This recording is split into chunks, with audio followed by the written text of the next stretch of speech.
Sinasabi ko po sa iyo, huwag mong susubukan na magsimba araw-araw.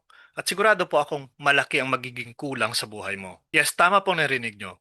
Hindi mo kailangan magsimba araw-araw kung ayaw mo na matanggap ang natatanging biyaya mula sa sakramento. Dahil ang araw-araw po na misa ay hindi po para sa obligasyon.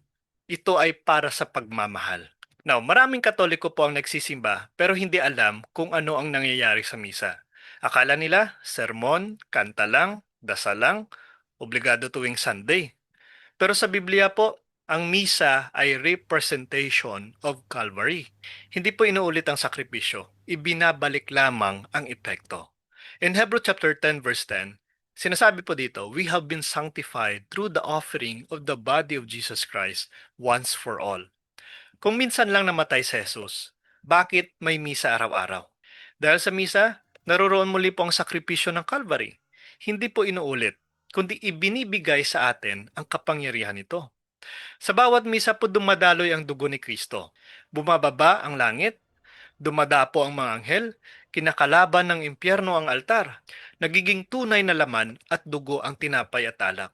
Sa ibabaw po ng altar, ang nakikita mo po ay pari. Pero ang tunay po na naghahain ay si Kristo mismo. Yan po sinasabi sa Hebrews chapter 9 verse 11 to 12. Kaya ang tanong po dito, kung mismong Diyos ang nag-aalay, bakit tayo hindi dadalo? 'Di ba? Now, maraming Katoliko po ang nagsasabing hindi naman required ang daily mass. Yes, tama po 'yan. But not everything that isn't required is useless. Hindi nga required ang magmahal, hindi nga required ang magpatawad, hindi nga required ang magpakabait. Pero alam nating lahat, the deepest blessings come from the things that are not required, but freely given. Ganito po ang araw-araw na misa. Hindi po requirement, pero ito po ang pinakamalalim na bukal na grasya na ipinagkaloob ng Diyos sa mundo. At ito po ang mga patunay. Una po dito, sinasabi po ni Pope Paul VI, the Mass is the most perfect form of prayer. Kung prayer pong usapan, may iba't ibang level. May personal prayer, may devotions, rosary, praise and worship, novenas. Pero lahat po ng ito, umaakyat pataas kay God. Now, ang misa, bumababa ang Diyos mismo papunta sa atin. Yan po ang malaking pagkakaiba. Now, anong patunay natin dito? In Revelation chapter 8 verse 3 to 4, sinasabi dito, ang mga prayer ng saints ay inaalay kasama ng insenso sa mismong altar ng Diyos. The Mass mirrors this heavenly liturgy. Ibig sabihin, kung gusto mong ang iyong panalangin ay dumapo mismo sa altar ng Diyos, ang misa ang pinakamalakas na paraan. Sunod po dito, ang sinabi ng ating Panginoong Jesucristo sa kay Saint Gertrude, for every Mass heard with devotion, I will send a saint to assist you at death. Imagine this scene. Sa huling sandali po ng buhay mo, kung kailan ang demonyo ay agresibo at desperado, may isa pong santo na lalapit sa iyo at sasabihin, hindi mo siya makukuha. May pinanghahawakan siyang grasya galing sa misa. Ito po ang iyong daily spiritual insurance. Ano pong patunay? In Psalms 34 verse 7, the angel of the Lord encamps around those who fear Him. Kung ang anghel po ng Diyos ay nagbabantay sa matuwid, gaano pa kaya ang isang kaluluwa na araw-araw kasama ang kordero ng Diyos sa misa? 'Di ba? In Hebrews chapter 12 verse 22 sinasabi, thousands of angels in joyful assembly. Now, kung titingnan po natin, the Mass is exactly like this. Angel na nakapalibot habang nag-aalay si Kristo. Kaya hindi po imposible na ang isang santo ang dapat kasama mo sa iyong kamatayan bilang proteksyon. Sunod po dito ang sinasabi ni Saint Padre Pio, mas madaling mabuhay ang mundo ng walang araw kaysa walang misa. Ito pong pinakamatinding statement ng isang santo. Bakit? Because the Mass is the sunrise of grace. Without the Mass, dumidilim po ang mundo. Lumalakas po ang kasamaan. Humihina po ang tao. Umiinit ang digmaan. Nawawala po ang awa. Lumalaganap ang karahasan. Kagaya po ng sinasabi sa Malakay chapter 1 verse 11, from the rising of the sun to its setting, a pure offering will be offered to my name.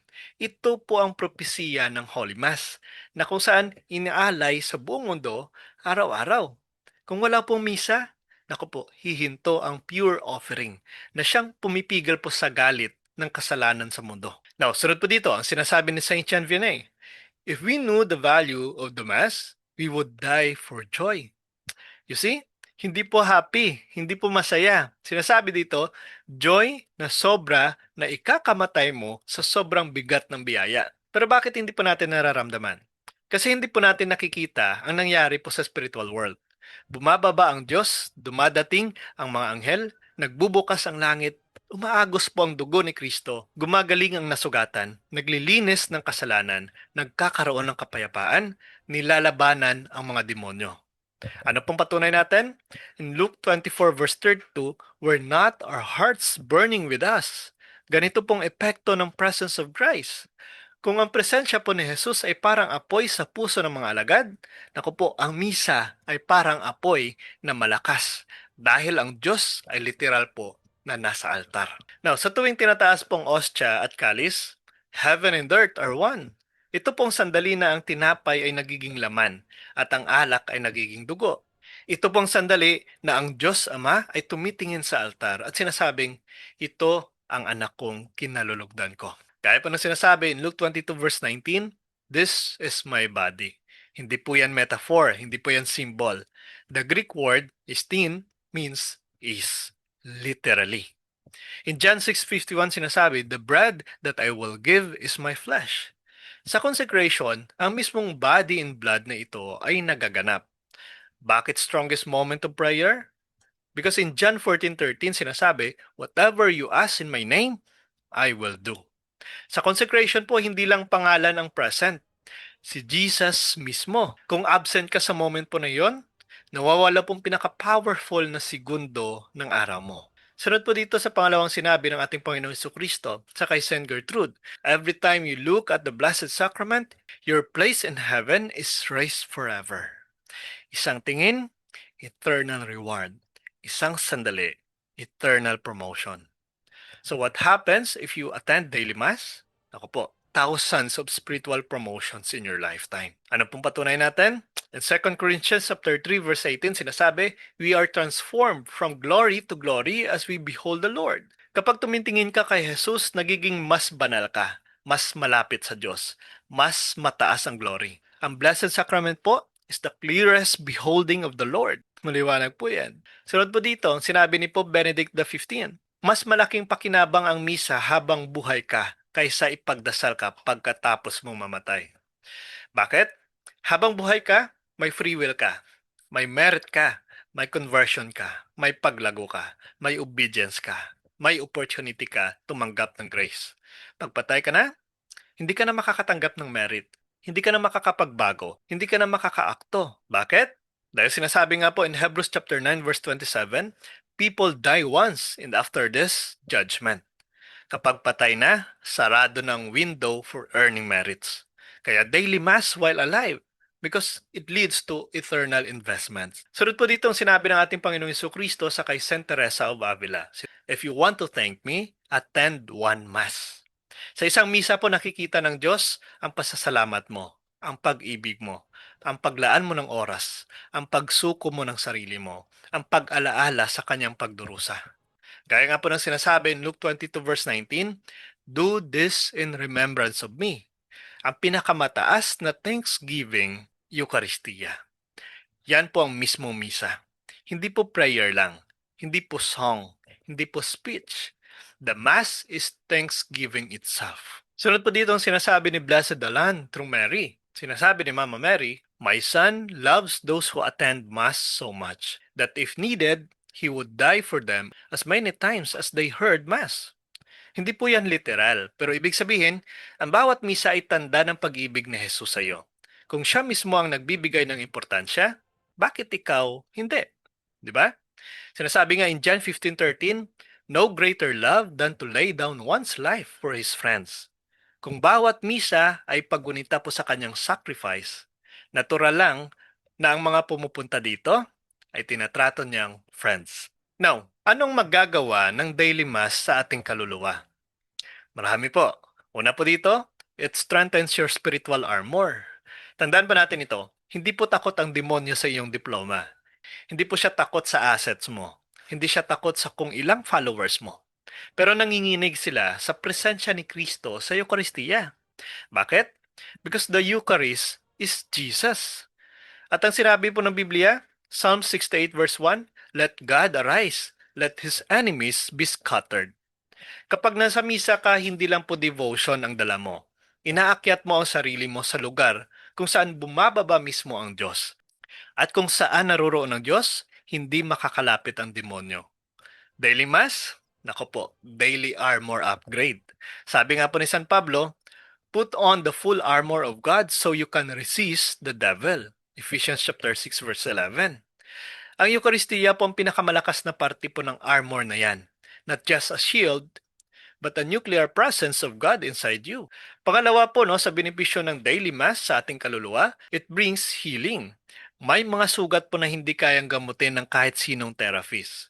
Trauma, heartbreak, guilt, shame, depression, pagkawasang ng pamilya, addiction. Pero ang Eucharistia po, kaya niyang pasukin ang mga puwang na hindi kaya ng tao. Why? Because Jesus Himself said, "This is my body, given for you." Luke 22 verse 19. Ang katawan po na nadurog sa krus, ang parehong katawang iyon ang pumapasok sa iyo tuwing communion. Hindi lang po memory, hindi lang po symbol. Actual grace, actual healing, actual power. Kaya marami pong santo ang nagsasabi, one mass can heal more wounds than years of therapy. Pangatlo po sa benepisyo sa magagawa ng daily mass sa ating kaluluwa, it increases your wisdom. Tandaan po natin dito, ang misa po ay hindi lang ritual. Ito po ay school of God. Dito po nagbibigay ng liwanag ang Panginoon sa decision making mo, discernment, temptations, calling, emotional struggles. Sabi nga po ng Biblia, Psalms 119 verse 130, the unfolding of your wounds gives light. It gives understanding. At saan ipinapatunog ang salita ng Diyos? Sa misa. Di ba? Kaya ang taong araw-araw po nagsisimba, iba mag-isip, iba magpasya, iba magpakumbaba. They think the rhythm of heaven, not in the confusion of the world. Pangapat po, no, sa magagawa ng daily mass sa ating kaluluwa, it cleanses your soul daily. Parang pagligo po yan. Kapag araw-araw ka naliligo, hindi ka nangangamoy. Pero ang kaluluwa, mas mabilis po madumihan kaysa sa katawan. Bakit? Because everyday exposed ka sa envy, gossip, lust, anger, social media toxicity, stress, fear, spiritual warfare. Kaya ang sabi po ng Biblia, Hebrew 9 verse 14, the blood of Christ purifies our conscience. At saan mo po natatanggap ang dugo ni Kristo? Sa misa, sa konsagrasyon, sa communion. Daily mass po, daily cleansing, daily purification, daily reset. Parang bagong tao ka ulit. Panglima po, no, sa magagawa ng daily mass sa ating kaluluwa, it draws you closer to your purpose. Tandaan po natin ito, hindi ka po ginawa para maging busy, maging tired, burnout, para maging empty. Ginawa ka po ng Diyos para maging banal, maging holy, maging joyful, maging on mission. At holiness po is never accidental. Holiness happens when you allow Jesus to reshape your soul daily. Sabi nga po ng Biblia, 1 Peter 1 verse 16, Behold, for I am holy. Pero paano ka magiging banal kung hindi ka lumalapit sa pinagmumulan mismo ng kabanalan? 'Di ba? Kaya daily mass po is not just a routine. It is your daily yes to your eternal calling. 'Di ba? Now, alam naman po natin na hindi lahat sasang-ayon, lalong-lalo na po sa mga kapatid natin na busy at walang oras po sa daily mass. Dahil of course, madalas po sa mga rason, sinasabi, hindi naman required ang daily mass. Yes, hindi po ito required. Pero hindi rin po required ang date sa asawa, di ba? Ang yakap sa anak, ang I love you mo sa pamilya. Pero ginagawa po natin ito kasi mahal natin sila, di ba? Love is never a requirement. It is a response. So ang tanong po ay hindi required ba ito?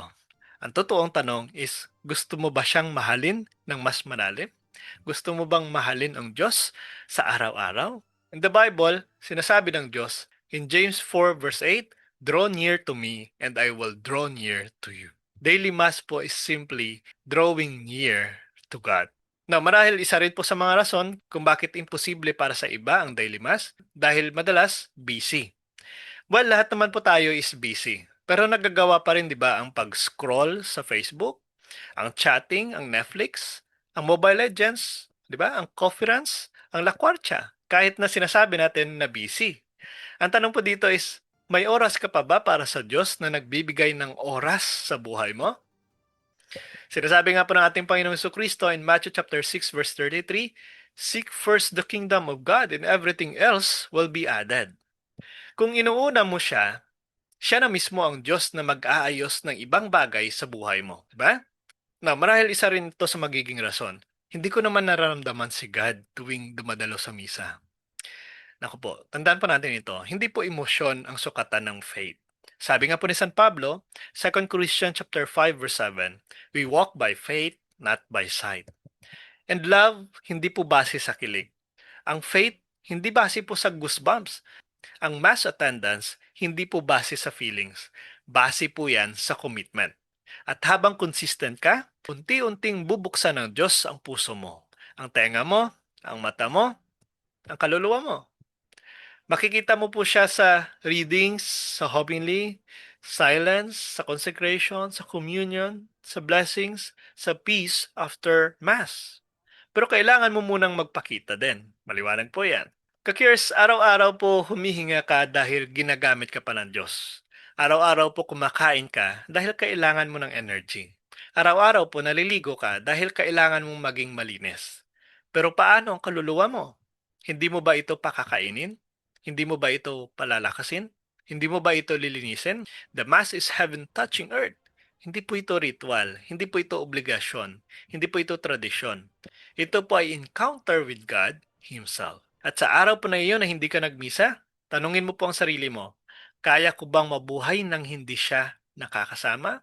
Kung alam mo po ang tunay na nangyayari sa misa, hindi ka po magtataka kung bakit araw-araw nagsisimba po ang mga santo. Magtataka ka kung bakit hindi natin ito ginagawa. Kaya kung sang-ayon ka po sa video na ito, i-comment po natin sa ibaba. I'll go to Mass every day because I love Jesus. I-share po natin ang video na ito, i-like, at supportahan po natin ang ating YouTube channel. Ang link po ay nasa description. God bless po sa ating lahat.